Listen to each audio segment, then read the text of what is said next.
안녕하세요, 로미입니다. 여러분, 인류 역사에 가장 큰 영향을 미친 인물로 꼽힌 사람이 누군지 아시나요? 바로 구텐베르크라는 인쇄술을 만들어낸 사람입니다. 이걸 왜 말씀드리냐면 굉장히 큰 치사점을 주고 있기 때문에 사람들이 무언가 계속 공부를 하고 발전해 나갈 때 기록을 해두었기 때문에 그걸 통해서 더 깊은 고민을 할 수 있게 되고 더 반추하고 반성을 하고 문제점을 찾고 발전을 해나간 거죠. 그런데 그 인쇄술이 나오기 전에는 양 가죽, 동물의 가죽 이런 데에 피기를 했다고 해요. 그러다 보니까 정말 귀족들, 돈이 많은 사람들만 지금 가치로 환산을 해보면 몇십억 정도가 있어야만 동물의 가죽에 쓰여 있는 그런 기록을 얻을 수 있었다는 거죠. 그런데 그게 대중화가 되면서 우리는 아주 쉽게 기록을 할 수 있고 그 기록들을 인터넷에서 얻을 수 있잖아요. 여러분들의 인생에 있어서도 꼭 기록을 많이 남기셨으면 해요. 인생에 정답은 없지만 적어도 내 인생의 오답 노트들을 쓰면서 좀 더 이 실수를 반복하지 않게끔 해주는 데에 기록이 큰 역할을 하거든요. 내 인생에서 에피소드를 쌓아간다. 그 에피소드들을 모으다 보면 하나의 시즌이 되는 거죠. 마치 미국 드라마처럼 혹은 에피소드들이 모여있는 한 권의 책처럼 내 인생에 재밌는 스토리들 어마어마하게 대단하지 않다고 하더라도 내가 이런 경험들을 했었구나 라는 게 기록으로 남겨있으면 나의 지난 시간들을 되돌아보시는 데에도 도움이 되고 성장을 하는 데에도 분명 도움이 되실 거예요.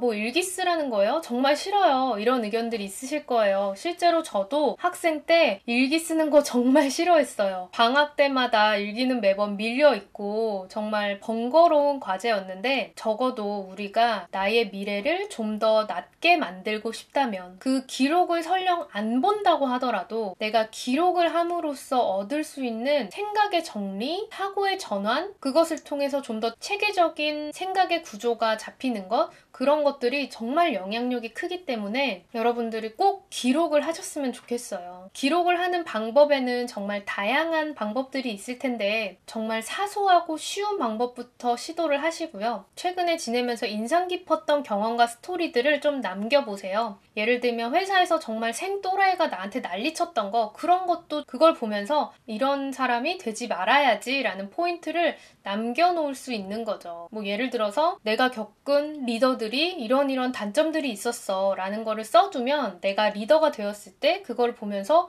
맞아. 팔로워의 입장에서는 리더가 이런 행동을 했을 때 이렇게 받아들여졌지 라는 나의 경험들을 다시 보면서 더 조심하게 되고 내가 더 나은 사람이 되고 더 나은 리더가 되는 데에 굉장히 좋은 참고서가 될 수 있는 거잖아요. 이게 생각보다 우리가 기억력에만 의존을 하기에 우리 기억력이 그렇게 계속 좋지는 않잖아요. 실제로 내가 굉장히 싫어했던 사람이 있는데 지나가 보면 내가 왜 싫어했더라? 그 스토리가 생각이 안 나는 사람들 있으실 거예요. 물론 굳이 안 좋은 거 뭐하러 써? 라는 사람들도 있을 텐데요. 부정적인 감정을 다시 불러일으키라고 쓰는 게 아니라 그런 사람들의 이런 행동은 나에게 이런 감정을 줬다. 나는 저런 사람이 되지 말자. 라거나 저런 사람한테는 A라는 방식으로 응대했을 때 결코 좋지 않았다. 라는 나만의 교훈점을 쓰는 것도 도움이 될 수 있는 거고 저랑 제 친구는 불쾌했던 경험들 웃긴 스토리들을 기록으로 남겨두는 게 이걸 나중에 엄마 아빠가 회사 생활하는데 이런 일들도 있었어. 그런 스토리를 얘기해주는 거리가 되는 것 같아요. 제 후배들이 물어봐도 비슷한 사례가 있을 때 나도 이런 사람을 만나서 이렇게 힘든 적이 있었는데 이게 결국에 이런 측면에서 나에게 도움이 되더라고 라는 사례를 말해줄 수 있는 거잖아요. 저는 이걸 커리어적으로도 활용을 하는 게 내가 했던 프로젝트들 거기에서 어떤 게 내가 부족했었는지 어떤 게 좋은 점이었는지 그런 걸 좀 써두거든요. 그러면은 똑같은 실수를 반복하는 거를 줄여주고 내가 회사 생활하면서 뭘 한 거지? 라는 생각이 들 때 그걸 보면서 그래 나름 많은 걸 했잖아 이거 하면서 배운 점들이 있잖아 라는 위로가 되기도 하거든요. 그래서 회사의 측면에서도 그리고 개인적인 측면에서도 마치 인쇄술의 발전이 대단한 것을 우리의 삶에 적용을 시켜서 기록을 많이 해두시는 거를 추천드려요. 제가 기록하는 방법은 제가 좀 더 가다듬은 다음에 영상으로 한번 소개를 해드릴게요. 그 생각을 확장시키는 방식과 생각을 정리하는 방식 두 가지로 나뉠 수 있는 것 같은데, 일단은 뭐 크게 고민하지 마시고 하루에 단 한 줄이라도 좋으니까, 뭐 일주일에 하나여도 괜찮으니까 뭐 이런 일들이 있었다라는 걸 써두시면 좋을 거예요. 사실 우리가 시간이 지나고 봤을 때 내가 대체 이때 뭐 했지? 라는 생각이 많이 들잖아요. 그럴 때 허망해지는데 그런 감정들을 좀 커버해주는 역할도 있는 것 같아요.